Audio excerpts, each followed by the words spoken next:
இந்த நாட்டில் தேர்தல் எல்லாம் நிக்க கூடாதுயா. 3 தேர்தலில் நின்றுருக்கேன். நான் செஞ்ச பாவம்லாம் அதிலே தின்னுட்டேன். ஏன்னா எவனை கும்பிட்டேன்னு தெரியாது, எதுக்கு கும்பிட்டேன்னு தெரியாது. என்ன ராஜேந்திரன் தப்பிச்சுட்டு இல்லாமா? நீ கொடுத்து வச்சவன். ஏன் எவனையெல்லாம் கும்பிட்டேங்கிறிய? இந்த தேர்தல் நேரத்தில் ஒரு பெரிய சங்கடம்யா. ஒரு முழு முட்டாப்பை தான் நமக்கு வழிகாட்டுவான். நம்ம திருக்குறள் படிச்சதுக்கு அங்க கும்பிடுமா, இங்க கும்பிடுனா கோபப்படுவான். ஏன் தேர்தல் நின்று அவன் கேட்கான், அவன் நம்மளை நிறுத்தின மாதிரி. ஒரு தெருல 20 அம்மன் கோயில் இருக்கியா, தெரு மணி அடிப்பான். நல்ல சகுனம் நாயின. நம்ம துட்ட கொடுத்தா மணி அடிக்க சொல்லியிருக்கான். எல்லா அந்த பூசாரி என்ன பண்ணுதான், ஆன்னு ஒரு கொட்டாய் கொடுத்தான். உன்னை இவன் சொன்னா அம்பாள் வந்துட்டான்னா. நான் சொன்னேன், நுரையீரலுக்கு காத்து போலேன்னா தான் கொட்டாய் வரும். ஓ மூடியா, அதான உண்மை. நுரையீரலுக்கு காத்து போலேன்னா என்ன மணி கண்டேன். சரி, நம்ம அம்மனெல்லாம் கும்பிட்டாச்சு. இவன் பாதி கண்ணீர்ல கண்ணில் ஊதிய போட்டு எல்லாம் பண்ணி. இந்த கிறிஸ்தவ நண்பர்கள் வந்து சும்மா இருக்கானா? பிஷப்பை பாத்தீங்களா? பார்க்கல. எதுக்குன்னு அவர்கிட்ட 10,000 ஓட்டு இருக்குன்னா. அப்ப சாயங்காலம் போய் வாங்கிட்டு வந்துருவோம். நீ உருப்படவே மாட்டாங்க. இருக்குன்னு சொன்னா வாங்கிட்டு. நான் பிஷப்பை பார்க்க போயிட்டேன். நம்ம சாமியார்னா கும்பிட தெரியும், பிஷப்பை கும்பிட தெரியுமானே. போனோன்னே எப்படின்னு கேட்டேன். அந்த மண்டி போட்டு அந்த மோதிரத்தில் முத்தம் கொடுக்கணும்னா. நான் முத்தம் கொடுத்தேன், அது எச்சியா இருந்தது. பிஷப்கிட்ட கேட்டேன், என்ன சாமின்னு. அந்த வேட்பாளர் இப்போ தான் முத்தம் கொடுத்துட்டு போனான். துடைக்குன்னா நீ வந்துட்டேன்னாரு. அப்பதான் கேட்டேன், எத்தனை வேட்பாளர் வந்தான்னு. 10 வேட்பாளர் வந்துட்டான்னு. அப்போ ஓட்டு 10,000 1000 பிரிஞ்சுட்டு இது நமக்கு கிடைக்காது. வெளியில வந்த உடனே இன்னொரு வக்கீல் வந்தான், ஃபீலிக்ஸ் பண்ணான்ற உடனே. பிஷப் பாத்தீங்களா? பார்த்தேன்னு. யோ அது ப்ராட்டஸ்டன்ட் பிஷப். கேத்தலிக் பிஷப் பார்த்தேன்னா எனக்கு சந்தோஷம். ஓ நம்மள மாதிரி இவனையும் பிரிவு இருக்கு போல இருக்கு.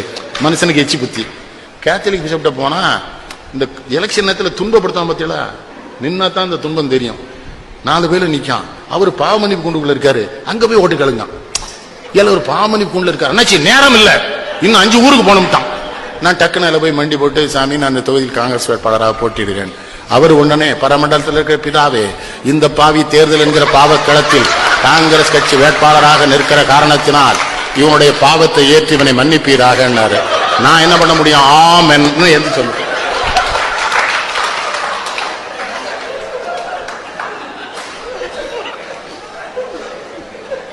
அதோட உடல் ஐயா, இன்னொரு கட்டடத்துக்குள்ள கூட்டு போனா ஒரு சின்ன லைட் எரியுது. அங்க எத்தனை பேர் இருக்கானே தெரியல. ஆம்பளையும் பொம்பளையுமா உட்கார்ந்து இருக்கான். ஏசு வருகிறார், ஏசு வருகிறார். நான் சொன்னேன், அவருக்கு தான் நம்ம தொகுதியில ஓட்டு இல்லையே, அவர் ஏன் வர? அங்கே ஒருத்தர் சும்மா இல்லையா. திடீர்னு என்ன பண்ணானுவா, ஆலே லூஜா ஆலே லூஜான்னா பாதரி கூட வந்தல 2 பேருக்கு வேட்டியில ஒண்ணுக்கு போய் என்ன சத்தம் போனா இருக்குல்லன்னு. உங்களை சிந்திக்க வைப்பதற்காக இந்த செய்திகளை சொல்லுகிறேன். இது தேர்தலா? யோசிச்சு பாருங்க. முஸ்லிம் நண்பர்கள் சும்மா இருந்தானா பள்ளிவாசல கொண்டு வச்சு அவனாவே எனக்கு ஒரு குல்லா போட்டு ஒரு 5 கிலோ பூந்தியை வாங்கி அவன் பாட்டுக்கு ஓதுறான். நம்ம பையா சொல்றான், தொக்க ஓதுறானா ஜெயிக்க ஓதுறானே தெரியல. அண்ணே சரி விடு. அவனும் பாருங்க, உருது பேசுற முஸ்லீமுக்கு ஒரு பள்ளிவாசல், தமிழ் பேசுற முஸ்லீமுக்கு அங்கேயும் பேதம். மனிதன் மாறிவிட்டான், மதத்தில் ஏறிவிட்டான். கண்ணதா. இன்பமும் துன்பமும் இயற்கையின் நியதியினர். ஏற்றத்தாழ்வுகள் மனிதனின் ஜாதி. பாரில் இறைவன் படைத்ததையெல்லாம் பாவி மனிதன் கெடுத்து விட்டானேனார். மதத்தில் அதானது. தேர்தலுக்கும் மதத்துக்கு என்னையா சம்பந்தம்? இருட்டுக்குள்ள ஒரு கிராமத்தில் போயிட்டு இருக்கேன், கும்பிடுங்கிறான். கும்பிட்டுட்டு பாக்குறேன், எரும மாடு போகுது. நம்ம திருக்குறளை படிச்சு தாலியை போட்டு அறுக்கவா? இல்ல எரும மாட்டை கும்பிட விடுதே இல்லைங்க. மாட்டின் சொந்தக்காரர் எத்தனை மகிழ்ச்சி அடைவார். செருப்பால் அடிச்சிருவான். அவன் என்ன நினைப்பான்? மாட்டுக்கும் மனுஷனுக்கு வித்தியாசம் தெரியாதவே வேட்பாளரா? என்ன பாடு படிச்சுட்டானோ. ஒரு கிராமம், சின்ன கிராமம், ஊராட்சி மன்ற தலைவர் கணேசன். அவர் எப்படி இருப்பாரு? மாடு கிட்ட வச்சிருக்காரு, பருத்தி கோட்டையும் புண்ணாக்கும் கலக்கிட்டு இருக்காரு. காலையில அவர்கிட்ட கூட்டு போயிட்டான். அண்ணாச்சி வந்திருக்காங்களான்னு அவர் திரும்பினாரா, வேட்டியை விட்டார். நான் அவரை கும்பிடுறேன். அவருக்கு மனசுக்குள்ள மகிழ்ச்சி. நம் மனைவிக்கு பிறகு நம்மை முழுமையாக பார்த்த வேட்பாளர் இவராக இருப்பார். என்னுடைய வாக்கை இவருக்கே அளிப்பதென்று. நல்லவேளை உங்களுக்கு சீட்டு கிடைக்கல, இந்த பக்கம் போயிடாதீங்க. அது இந்த பேரூராட்சி மன்றம் ரொம்ப கேவலமா இருக்கலாம் ராஜேந்திர. சின்னம் பூரா தப்பு தப்பா கொடுத்துருதான். அன்பின் சின்னம் ரம்பம், அறிவின் சின்னம் ரம்பம். ரம்பமும் அன்பும் என்னடா சம்பந்தம்? பண்பின் சின்னம் ரம்பம், பாசத்தின் சின்னம் ரம்பம் தானே.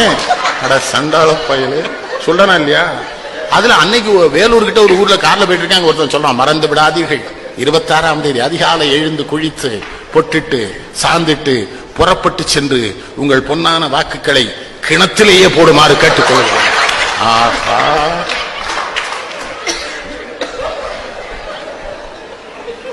உலகத்திற்கு ஞானம் தந்த நாடு இந்தியா என்று பெருமை பேசுகிறோம்.